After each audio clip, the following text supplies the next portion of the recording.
That first limit was 1 because as x approaches 0, the result of the y approaches 1. How about example 2? What's the limit as x goes to 2? 2. Why don't you say 1? Isn't f at 2 1?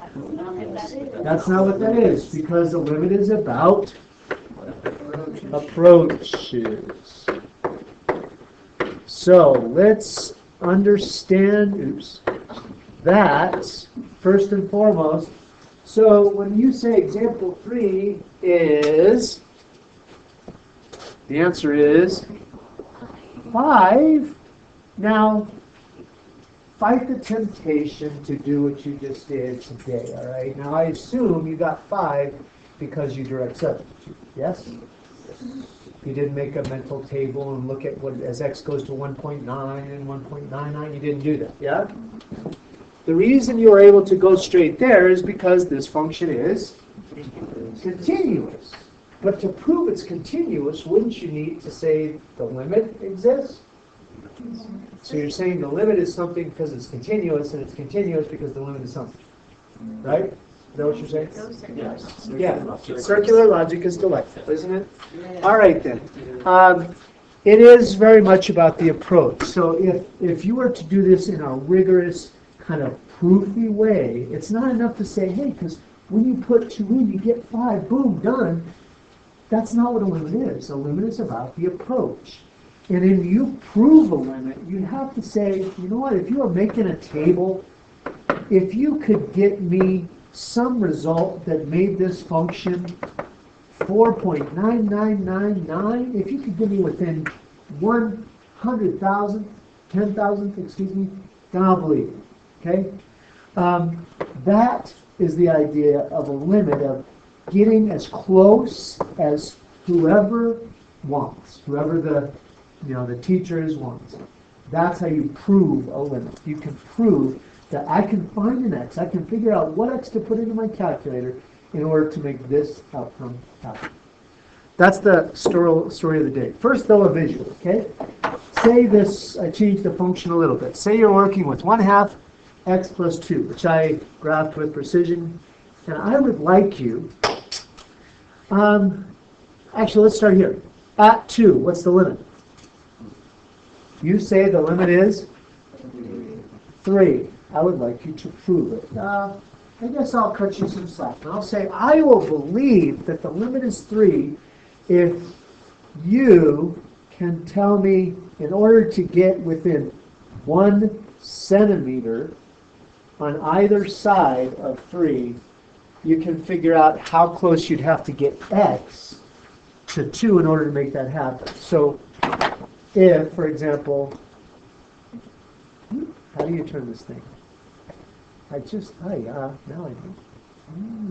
Alright, forget that. Okay, if you can measure a perfect 1 centimeter, in order to get y within 1 centimeter of 3, how close would you have to get x to 2? So I'm asking you to measure back over to the line and then back down to x and say, in order to get y within 1 centimeter, x has to be within, and I'm going to call that lowercase delta x, not triangle delta x, but lowercase delta x. To get y within 1 centimeter, and you trace back, x would have to start within blank. I did mine on paper, so I have an answer when you're ready. Now, if you go, it should, because it's linear, should it be the same on either side? It should. Everybody getting an answer? 2 centimeters. That's what I got, 2 centimeters. If y was within 1 centimeter, to achieve that, because it's sloping so slowly, x would only have to be within 2 centimeters. Let's get a little more precise. That's not very close to 3. Can you get me within 0.5 or 5 millimeters of 3? how close would x be? So trace that over to the function and down.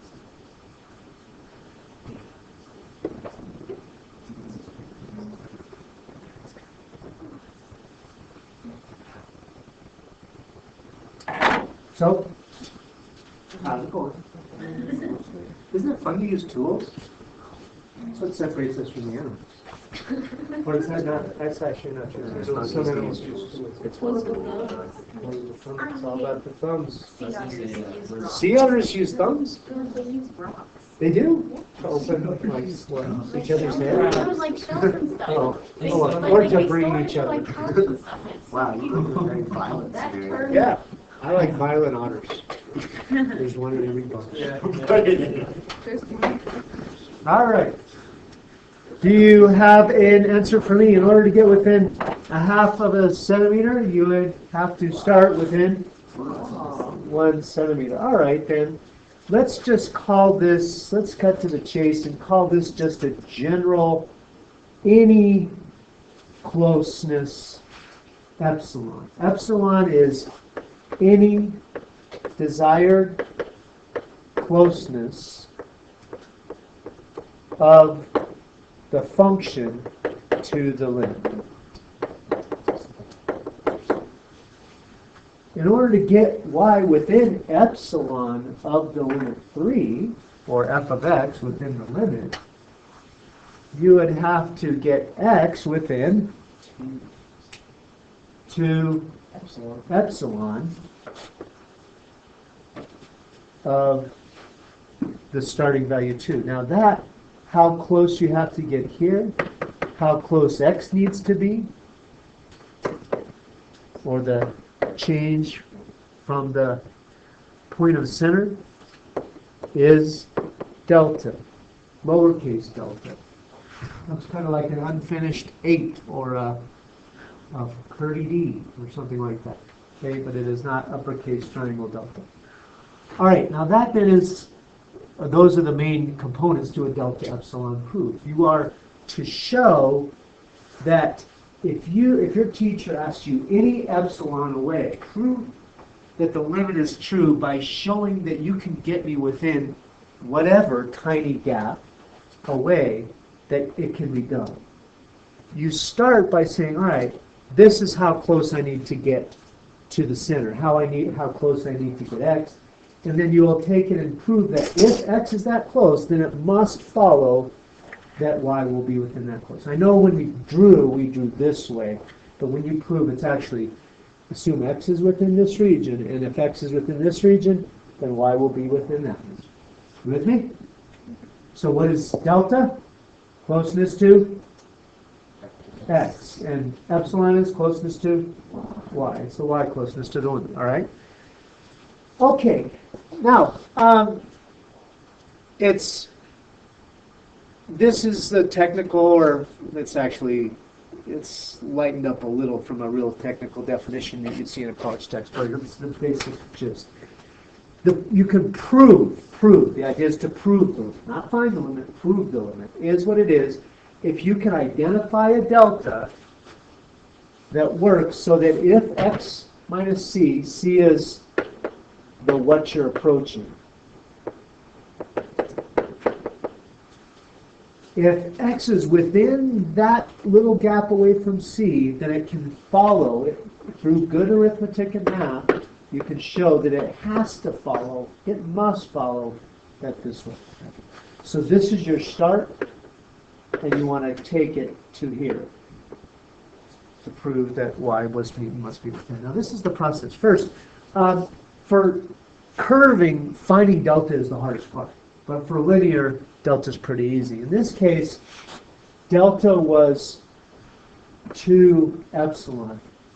Is that 2 universal, or is it just this problem specific? Okay, so where did that 2 come from in the original problem? What did it relate back to? Slope. Was it straight up the slope or something else? As we took this backwards, it actually turns out being the reciprocal of the slope. Okay, so your delta in linear, delta is always the epsilon divided by throw in absolute value because you'll see that the sign doesn't matter of the slope. Or I guess you could say times the reciprocal of the slope. Okay, without respect to sign. All right, that's going to be the first thing, choose your delta. After that, you're going to start with saying, all right, if x is this close, then you take it to y is this close. So let's do it together, right? For this problem, same equation. If I were to prove this is true, I would first start by saying, all right, for this problem, I'm going to let my delta, or my desired closeness of x, be epsilon over, or not over, actually over 1/2, or 2 epsilon, right? Now I'm going to show that if x, the distance from x to, if I take x's that are within delta of, what's c in this case? 2, the center, the limit, the number you're approaching in the limit. If x is within this delta of 2, then it has to follow, I will be able to show eventually that y will have to be within epsilon of the limit. That's the goal, all right? Now you, starting here, first thing you're going to do is put in your if that, and this is going to happen. If x, given that delta is 2 epsilon, then x minus 2 must be less than 2 epsilon. All right. Now this is where that arithmetic we've been practicing for the last week or so. If you've been keeping up in the homework, you've been practicing this. How do I take this to there? Well, it's something I can do. Divide by 2. I can move the 2 over. You can see 1 epsilon, not 2 epsilon. So I can move the 2. If I move the 2, I get 1/2. I'm calling it 1/2 rather than dividing by 2 because I'm trying to get some slope action, right? All right. Now, a bit more. What about absolute value? I want to take that half into the absolute value. Let's do that slowly. Your goal is to not lose anybody, okay? This is a proof. This is not a find the answer. Think of it like your buddy's following you to across town, right? Your goal is to not lose them. It's not to get there as fast as you can and forget those fools. You're taking them on a ride and you're trying not to lose them. You're going to not lose them if you go slowly and make no huge leap from one to the other. Would you agree that your buddy would not be lost by saying 1/2 is the same as the absolute value of 1/2? Okay. Now, it depends on the person. Assuming your person is fairly intelligent, could they agree that the absolute value of A times the absolute value of B would be equivalent to the absolute value of A times B? Because it's still going to be multiplied, it's still going to be positive. How does that help me here? I can put the 1/2 itself. All right? If I distribute, that's obviously an accepted rule of math, then that's the case. Now, remember you're trying to get to f minus L is less than epsilon, and in f in this case is 1/2 x, can't remember what this was, plus 2 minus 3, yeah? So how do I get there? This is what I'm trying to get to. Yeah, you split up. I mean, is your friend going to have a problem with you saying, hey, -1 is equivalent to plus 2 minus 3? Only if your friend's a moron, right? I mean, that's pretty common. It's pretty, I think we can all agree that's true. And by definition, 1/2 x plus 2 is f of x for this problem, and 3 is the limit. And that is where we're trying to get to. That's the conclusion of the proof. It has to follow from x minus 2 that f minus L will have to be less than epsilon. I get what I mean. So you can just assume that it's f of x, like you don't have to say what one. So they asked that in another class. Do you ever have to identify, hey, let f of x? You just don't do that. It's pretty much assumed that the function is. That's a good question. Yes. So the L is the 3. Is the 3, yes. Okay. The L stands for the limit. Okay? The answer to the limit. Oh, okay. All right. I should have probably identified that in my notes. Sorry about that. Okay? Any other questions? Good questions? Okay. Let's do one together with a negative slope. It's a little different, but not much. And then you'll try one, and I think you'll think this is pretty straightforward. Okay? So, in this case, it's a little different in that it's got a negative slope. You have to play around with the absolute value a little bit. It's not that big a deal. Let's start with identifying our delta. For this problem, let delta equal, there is a delta, and that delta is epsilon over the absolute value of negative 3/2, which is equivalent to 2/3 epsilon. Okay, now I will show that if x minus c is less than that delta, it must follow later that f minus l will be less than epsilon. So let's plug in the components. I usually put in the c first. I don't know why I didn't do that. But what is c? 4. C is 4. Generally, what does C represent? It's the x value, the constant that x is approaching. Okay, it's in the problem. It'll always be in the problem. That's C. Okay, so x minus 4 is less than 2/3 epsilon. We can plug in. We have identified what delta is. We're going to let epsilon delta be that. Okay, now what? Plus by 3/2. All right, now here's where we need to get a little creative to get that negative in there. How can I start to get a negative in there? With an accepted truth in the next step, yeah. You do 4 minus x, or negative, and then unsets 4 minus x, to equal to the absolute value of negative. Okay, so I agree that we could switch the order, but I don't want the x being subtracted. What about this? How could you make that negative? Yes? Yeah, isn't that true? I mean, 3/2 is equal to the absolute value of negative 3/2, right? Now we use that same rule we did before. The product is equal to the single absolute value. That's negative 3/2 x. I don't have any problem with you distributing that in. Should we? Well, let's not lose our buddy, I guess. All right, so that is the same. If I distribute, that's negative 3/2 x plus 6. Wait. All right, now what? Split the 6 up into 7 and 1.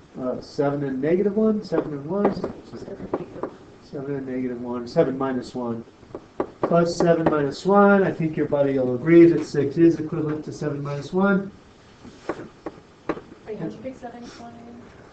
Good question. In order to get f minus l, f is plus 7. Negative 3/2 x plus 7. Oh. This is the function, so I need to get that 7, and the limit is 1. That's 2 or 3? Okay. So that is f of x minus l, which is less than epsilon, that which I was to prove or to demonstrate. Right? Try one on your own. So we don't have to do this finish terms. We have to No. do. Oh, No, this proves to the smallest degree of proximity. This is how it's taught in college. You do this like the first or second week, and that's why a big reason people drop it the first or second week, because it's kind of rough to start off with this. This is one of the few times where I believe Stack can get it right. Not the few.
So do we actually show Nope, all of that. this? sorry. That was a bad one. Go ahead. Do we actually show like every single one of those steps? Well, We kind of like figure that out. If I show 4 or 5 steps instead of which steps did you rule out? so I didn't put the 2 times x minus 1, I just distributed it. in This there. one? Yeah, I just did that one. That may be the one I did this time. That one, I guess, would be enough. Much less than this, you're probably losing people, so I need to be careful if you go less than.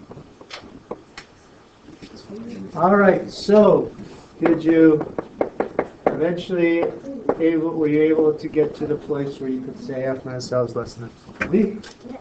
Okay, now then, tomorrow curves will be a little more complex because if you take a gap of 1 centimeter on both sides of this, it'll be different. Okay, so that means you have to choose, and it seems like you would choose the lesser, but that's exactly wrong. You would choose the greater, and I'll talk about that tomorrow. But for now, that's good. Okay, would you? So next thing I want to do is go